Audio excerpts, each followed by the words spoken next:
दोस्तों कहानी बिल्कुल क्लियर है। यहां पे है प्यासा कौवा और यहां पे है स्मार्ट प्यासा कौवा। यहां पे है सिलेक्शन का भूखा अभ्यर्थी और यहां पे है स्मार्ट अभ्यर्थी, वो भी सिलेक्शन का तो भूखा ही है। लेकिन आपको बात समझ में आ गई होगी, ये सिलेक्शन का भूखा ही रह जाएगा और ये बाजी मार लेगा क्योंकि ये स्मार्ट है। दोस्तों जब भी बात आती है कड़ी मेहनत वर्सेस स्मार्ट मेहनत की, तो आपको बहुत अच्छे से पता है स्मार्ट मेहनत जीतती है। तो आप स्मार्ट मेहनत के इस संदर्भ को श्रीजी स्टडी सेंटर के साथ बिल्कुल अटैच करने वाले हैं। ट्रिक्स का खजाना, मैथ्स ट्रिक्स का खजाना, क्योंकि कोई भी कॉम्पिटिटिव एग्जाम्स चाहे आप दे रहे हो, वहां पे स्मार्टनेस चाहिए होती है, स्पीड चाहिए होती है। और इसके लिए आपकी क्लास #5 के साथ मैं आज फिर से आपके लिए बहुत सारे क्वेश्चंस लेके आया हूं। तो यहां शुरू करते हैं संदर्भ को। और हां, जो स्नेह आप दे रहे हैं लगातार उसको बरकरार रखिएगा। यानी आप जो सब्सक्राइब कर रहे हैं, शेयर कर रहे हैं, लाइक कर रहे हैं, उस काम को आप करते रहिएगा। तो आज का हमारा सेशन का पहला क्वेश्चन ये रहा।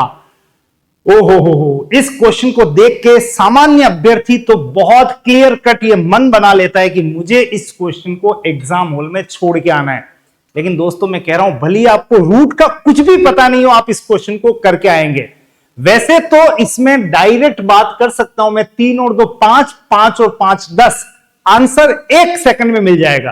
पर फिर भी इस कॉन्सेप्ट को बताता हूं, कॉन्सेप्चुअल ट्रिक को बताता हूं मैं आपको, ताकि क्वेश्चन छोटा हो या किसी और संख्या पे लागू हो जाए तो भी आप कर सकते हैं। इसको ध्यान से देखें। ऐसे क्वेश्चन में जब ऊपर और नीचे सेम संख्याएं, एक जगह प्लस और एक जगह माइनस है, तो आप रूट वाली दोनों संख्याओं को एक बार जोड़ दें। 3 और 2 5, प्लस है तो प्लस लगा दें, 2 मेरी तरफ से लगा देना, ट्रिक का हिस्सा है। और 3 दूनी 6 रूट में पैक कर दें, हो गया ऊपर वाला काम। नीचे हमेशा माइनस ही करना है। यहां जैसे प्लस है तो भी माइनस ही करेंगे, तो 3 में से 2 गया तो 1, हो गया ये काम। 5 + 2 रूट 6।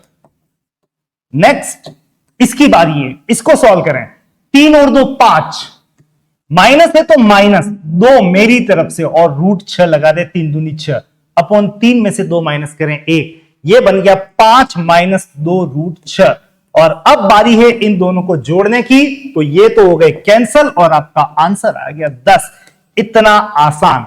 अब आप ऐसे ही क्वेश्चन को यहां पे माइनस के साथ भी अटेम्प्ट करके चेक कर सकते हैं। तो रूट वाले इन क्वेश्चंस को कतई एलसीएम नहीं लेना है, रैशनलाइज नहीं करना है, स्मार्ट मेहनत करनी है। सिंपली दोनों को जोड़ दें और अपना आंसर दे दें। ले चलता हूं आपको अगले क्वेश्चन की तरफ। ये तो था आपका सिंप्लीफिकेशन का क्वेश्चन। अब यहां पे अगर आप देखोगे तो ये डेसिमल की कहानी है। 0.007 अपॉन 49,000 बराबर क्या? अच्छा, आंसर आपको दशमलव डेसिमल में देना है, ध्यान रखना। आंसर प्योरली दशमलव में ही होना चाहिए। मतलब हमारा क्वेश्चन क्या है? हमारा क्वेश्चन कुछ ऐसा है, डिवाइड मतलब अपॉन। अब इसको सॉल्व करने के लिए अगर आप ये सोच रहे हो कि पॉइंट उड़ाएंगे और नीचे ऐसे लिखेंगे, तो जैसे ही पॉइंट उड़ाओगे भाई धमाका होगा, ब्रूम, आप भी उड़ जाओगे। ऐसा कुछ भी नहीं करना है। आपको एक छोटा सा काम करना है, और वो ये है कि पॉइंट के बाद देखो कितने स्थान है, 1 2 3, नीचे 0 कितने हैं? 3, 3 और 3 6। आप पॉइंट के बाद 6 0 लगा दें सीधा। नेक्स्ट, अब बचा 7/49, जिसका मतलब है 1/7। और 1/7 का मतलब तो मैंने आपको ट्रिक्स के बतौर बता भी रखा है।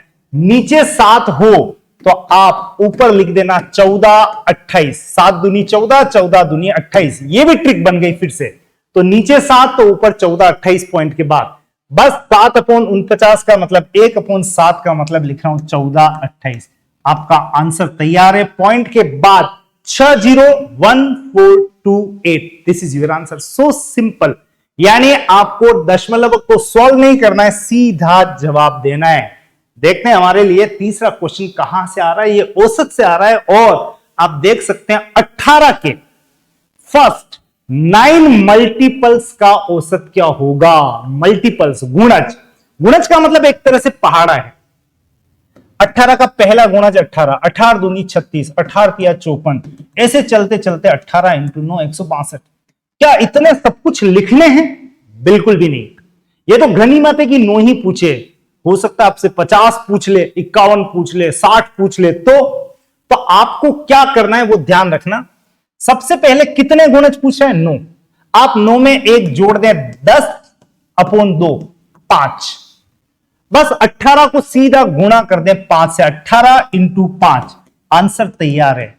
इन सभी गुणजों का औसत होगा कितना? 90। यानी आपको जो करना है वो जितने भी गुणज पूछे एक जोड़ दें, डिवाइड करें 2 से, और जिसके लिए पूछा है उससे मल्टीप्लाई कर दें, आंसर तैयार है।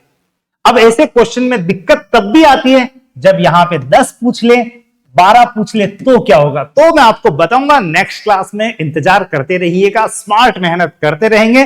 फिलहाल बारी है अगले क्वेश्चन की, और अगला क्वेश्चन आप देख सकते हैं। यहां पे व्यक्ति यात्रा कर रहा है, ए से बी तक की दूरी को तय कर रहा है वो 50 किलोमीटर प्रति घंटे से, और वापस लौट रहा है 60 किलोमीटर प्रति घंटे की रफ्तार से। मतलब डायग्राम कुछ ऐसा बन गया, ए से बी तक जाता है इस रफ्तार से, बी से ए तक आता है 60 किलोमीटर पर आवर की रफ्तार से। बताना है पूरी यात्रा, यानी ए से बी और बी से ए तक की इस यात्रा के दौरान उसकी औसत चाल, एवरेज स्पीड क्या रही। मन में कहीं ऐसा आ रहा हो किसी के कि इसमें क्या है, 50 और 60 जोड़ के भाग दे देंगे और 55 आ जाएगा, गलत हो जाएगा।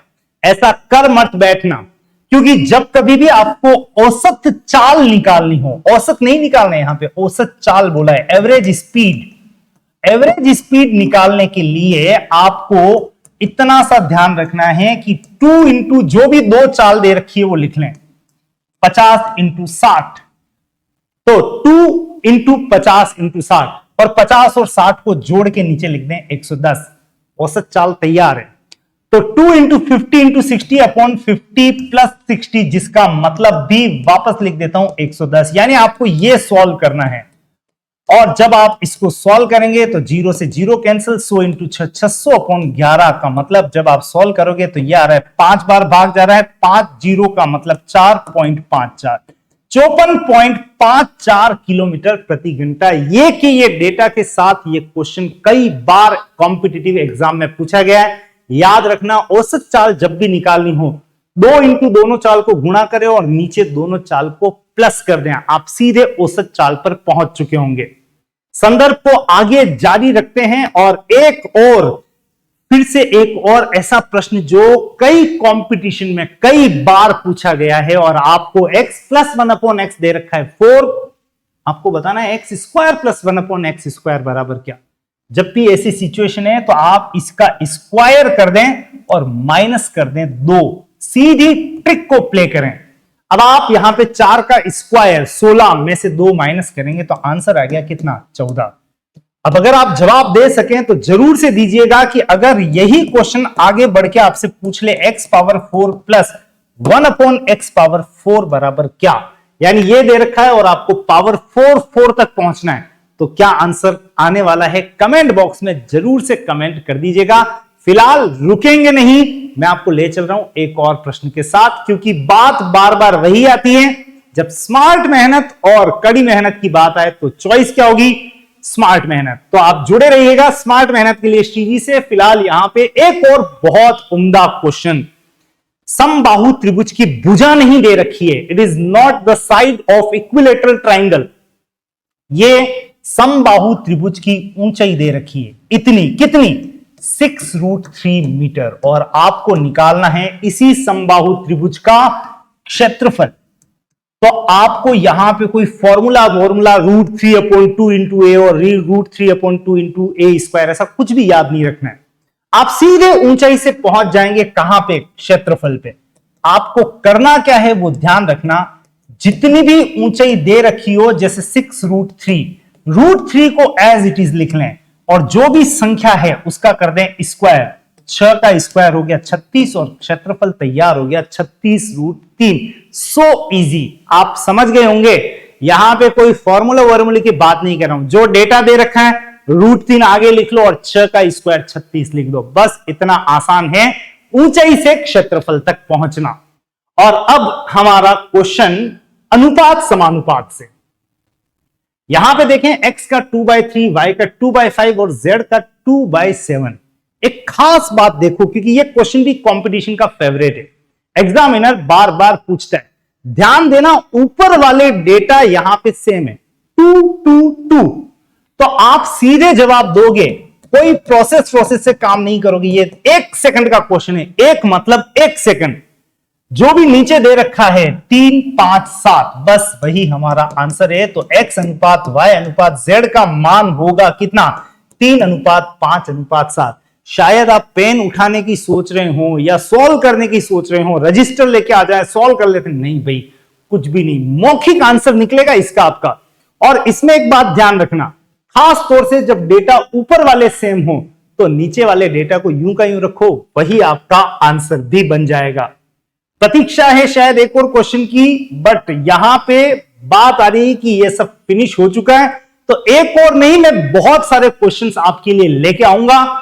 लेकिन अगली क्लास में आप जरूर से साथ रहिएगा, देखते रहिएगा। सब्सक्राइब नहीं किया है तो जरूर से कर लीजिएगा, क्योंकि खजाना तो मिल रहा है, अब आपको लूटना कैसे है वो तो आप यहां पे खुद तय करेंगे। और ध्यान रखना, फिर कह रहा हूं, जब बात आती है स्मार्ट मेहनत और कड़ी मेहनत की, तो मेरे ख्याल से आप ये वाला कौवा है या ये, वो आप डिसाइड कर लो। मेरे ख्याल से स्मार्ट सृष्टि प्रो होने में मजा है, और इसके लिए आप देखते रहिएगा श्रीजी स्टडी सेंटर के इस प्लेटफॉर्म से मेरी क्लासेस को। Thank you so much.